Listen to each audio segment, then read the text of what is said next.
But M&M's numbers are also flashing on your screen right now. The net profit has come in well above what was estimated, and what the poll had thrown up. The revenue also seems a lot better than we had anticipated. EBITDA has come in at around 35-50 crores. So that looks good as well. Net profit at 2775 crores. And this is versus the estimate that we had of around 1800 crores as well. Sonia is also in the studio with us.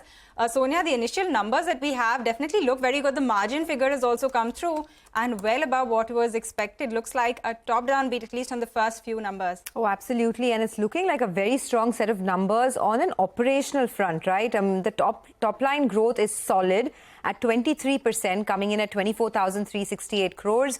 The EBITDA, just look at that, a 52% growth is what we've seen in EBITDA, over 500 crores higher than what the street was estimating, and that's a big margin beat that you're seeing.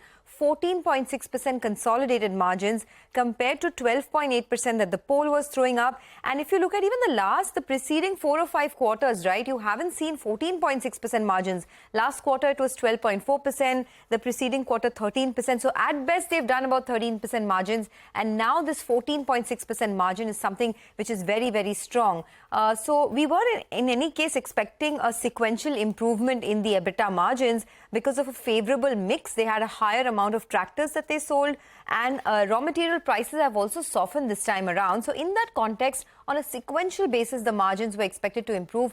But improvement to this extent is something that the street was definitely not factoring in. So very strong numbers coming in. The profits almost doubling for M&M. But remember, the stock has also rallied significantly, and the valuations are much higher than what the stock trades at historically. Historic valuations about 16, 17 times. And now the stock is trading at 20 times forward. So in that context, a lot of the run-up has happened already. But very, very strong set of numbers. I'm going to try and quickly get you what the individual segment earnings are, both farm equipment as well as autos. But in the meantime, we also have Abhishek Gaoshinde who joins in. He tracks the space very closely. Abhishek, thanks for joining in. Your thoughts, very strong set of numbers coming in. A big beat. It's a top-down beat for M&M. What did you make of it? Yes, the numbers were broadly above our end as well as the street estimates. And we believe that the numbers may be driven by the higher than expected performance in the tractor segment. As you know that tractor segment has been showing improvement EBITDA margin for last 5 quarters. And similarly, automotive segment is driving its performance. And for last 8-9 quarters, automotive segment has also been showing consistent improvement in its EBIT margin performance. So we believe that this quarter, on a QQ basis, performance could have been driven by the sharp improvement in the tractor markets, EBIT margins on the tractor sector. Okay. By the way, a lot more details coming through in the M&M press release. So just wanted to put it out. The market share in the tractor business has gone up 20 basis points and coming in at 42.9%. So they continue to be number one in the farm equipment space. They are number one in electric three-wheelers as well. Market share stands at 65.5%. And in the SUV revenue market share, they are number one for 6 consecutive quarters now. So very strong numbers coming through. They've also seen the highest ever Q1 volumes in the automobile space, up 21% at 186,000 units. And the bookings for the SUV segment have come in at 281,000. So very strong automotive demand coming in for the company. In the farm equipment space, they speak about how this is the second highest quarterly volumes at 114,000. I'm still going to try and just get you the farm equipment, margins in a bit. But in the meantime, Prakash Diwan is also joining in. Prakash, it's a good problem to have. The fact that the stock has rallied a lot and the valuations are not as cheap as they were, right? Historic valuations were about 16, 17 times. Now it's higher. But based on these strong numbers, do you think there could be earnings revision and EPS as well as target price revision on the stock from brokerages? So, Sonia, as you said, it's already trading at 20 plus P multiples forward earnings. So even if earnings continue, the momentum continues, you are kind of paying almost a 25% premium to its historic averages. That's a setup issue.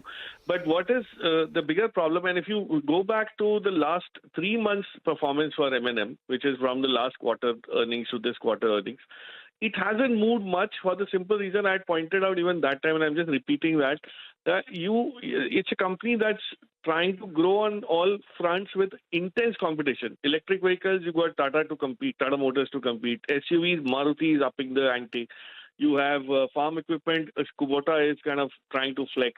So you have, on all counts, they are actually going to get a bit stretched. They will, of course, emerge with, victorious in some of these segments, I'm sure. But till then, there is going to be a lid on what kind of growth you can extrapolate from here on. So that's the only issue. But the farm equipment business is something which, as you're rightly pointing out, something where they still have headroom to grow because the biggest competitor is just blinking because of the setup that they have. Kubota is trying to consolidate its own house, get it in order, and that's when some market share improvement could come M&M's way. But otherwise, I think it's a very intense situation in terms of competitive scenarios. So that's the only reason. But raw material benefits and all is what probably has led to this. And I would be surprised if there's some extraordinaries as well in the net profit part. Because, if you look at the revenue growth, the net profit has grown far, far more, highly than the revenue growth itself.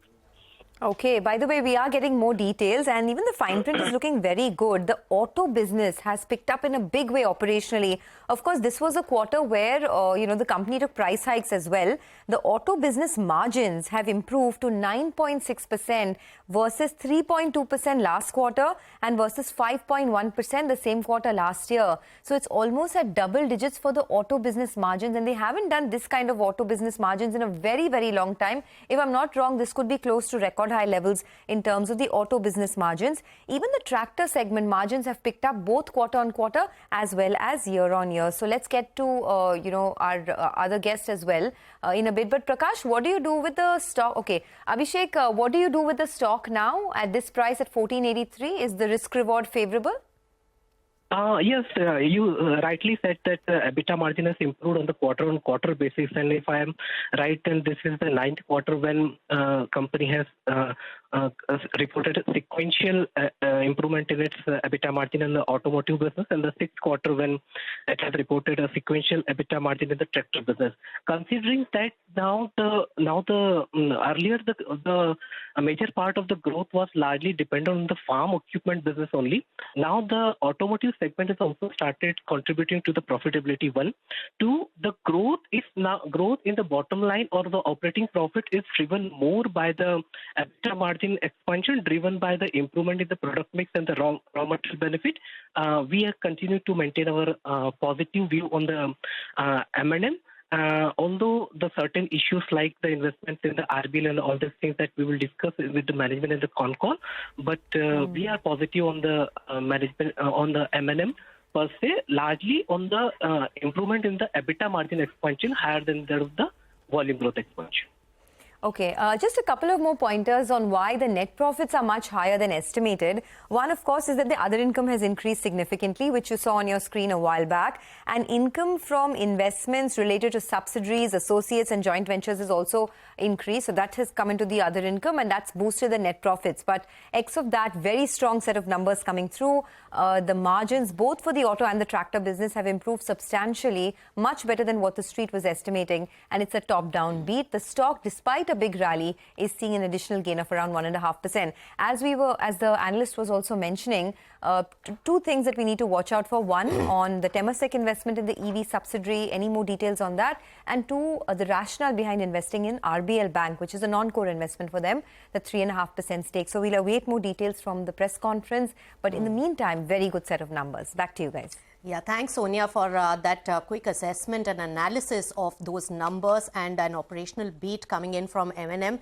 But take a look at that particular counter. If you take a look at the 1-month chart, the amount of share price movement that we saw on Thursday last week, because of the RBL announcement, that has not been recouped despite a very good set of numbers. Also, the overall market scenario is different. So a lot of details from RBL and the one-on-one meeting that they had notified to the exchanges on the way forward post the 3.53% stake bought, and that they could go up to 9.9% as per RBI norms. So those important details are awaited. We'll slip into a short breather on Business Lunch, come back for more news from the market and more updates coming in on the other side. Stay tuned.